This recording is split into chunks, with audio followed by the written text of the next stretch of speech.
You must miss your grandfather terribly. I know how much time you and Joe spent together. Yeah, I really do miss him. Yeah, I bet you do. I found out he left a box up in his attic for me. Oh, really? Oh, I bet it's a lot of good stuff in there. You'll have to share that with me sometime, okay? All right. Okay, you take care. Thank you.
All right. Very good. Well, that's the way we do it at Checkered Flag. You can always count on us. Oh, I've got to go now. I have a special visitor. Right. Goodbye. Granddad! Hi, sweetheart. Granddad, can you tell me another story? Oh, sure. There's a really special story I've been wanting to tell you. It's about a little boy. Little boy in the picture behind you. Who is he? Louis Snyder. And the story goes back a long time ago. Sarah, I've told you my first day at Checkered Flag was the day they started, 1964. But way before that, 1882, this young boy was living in a small village in Poland. He wasn't much older than you. He was 12 years old. And life in Poland was very hard. And he wanted to leave to find a better place for his family to live, somewhere in a new country.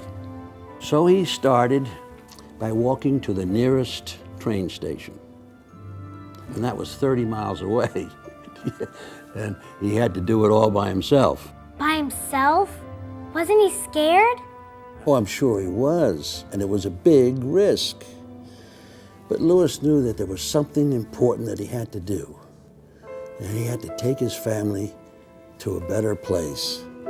He knew that when you believe in yourself and the things you do, risks are never as great as they seem. What happened to him? He took a ship to the United States, and he settled in Virginia, in Norfolk. And in 1894, he started the L. Snyder's clothing business. Didn't he miss his family? Oh, I think he missed them terribly, but he was planning to see them again. He promised his family that as soon as he was able, he would send for them. Louis knew how important it was to care for the people around him. He believed that when you say you're going to do something, you should do it. Did his family come? Yes, one by one. He brought his 4 brothers to Norfolk, and they worked with him. And after a while, in the early 1900s, the 4 brothers went their separate ways. And Louis continued to run his business. And by then, it was called L. Snyder's Department Store. Have I been there before? Oh, no, honey. No, the store closed down way before you were born, in 1969. But I wish you could have seen it, though. L. Snyder sold just about everything. And Louis Snyder was a true retailer. He knew that besides providing people with things they want today, you ought to look out for things that they want next. So that's why L. Snyder's sold televisions a couple of years before Southeast Virginia had a television station. No television? Oh, I know, sweetheart, it's hard to believe. But there was a time when people managed to survive without it. You know, whether it's televisions or anything else L. Snyder was selling, the most important thing was making the customer happy. And they didn't care what it took. There's some customers that are easy to deal with, and some aren't. But they all have one thing in common. They're all customers, and we need every one of them, no matter how big L. Snyder got.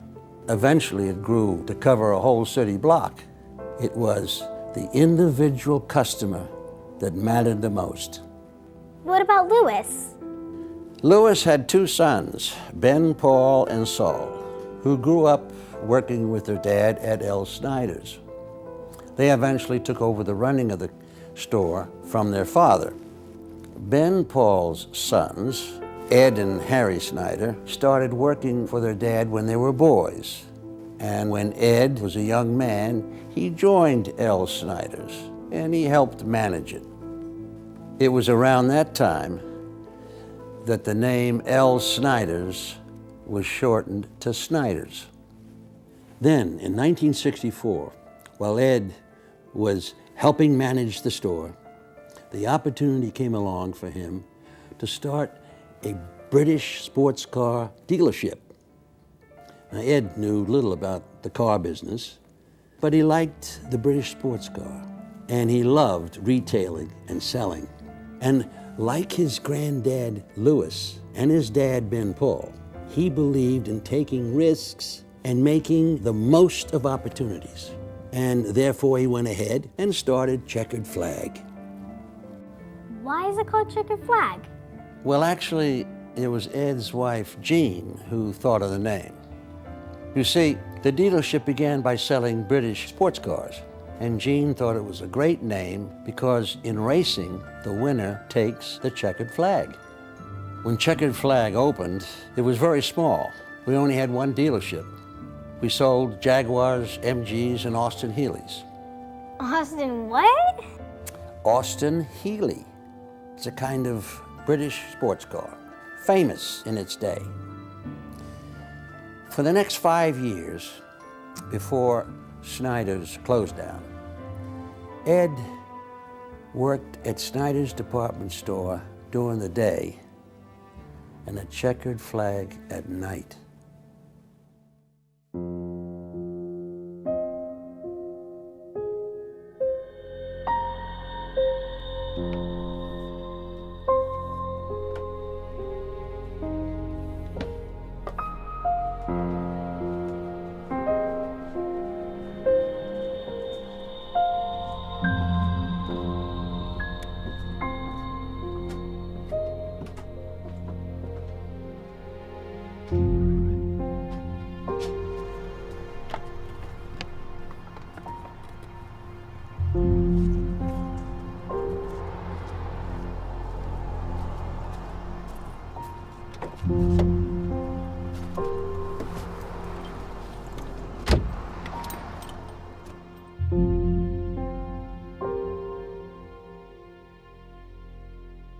This is actually a very comfortable car to drive. Very nice. You made a great choice.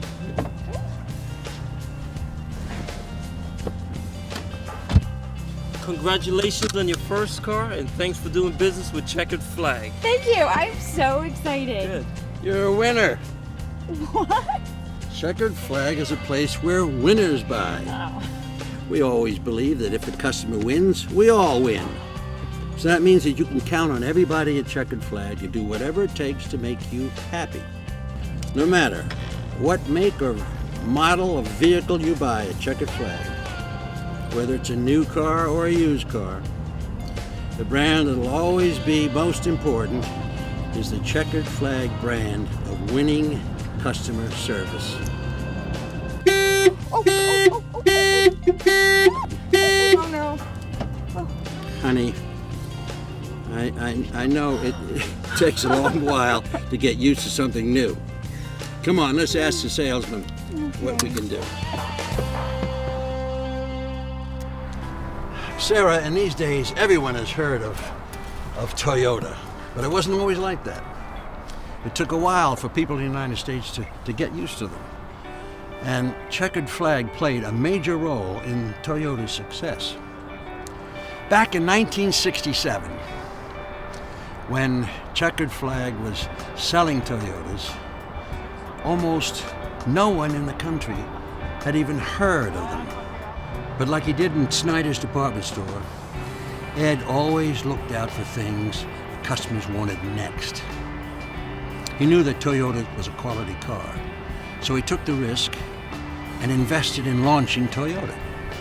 But in the first few years, it wasn't easy to sell. We had to prove to our customers that they were a better built car. How did you do that? I'll show you. Wait.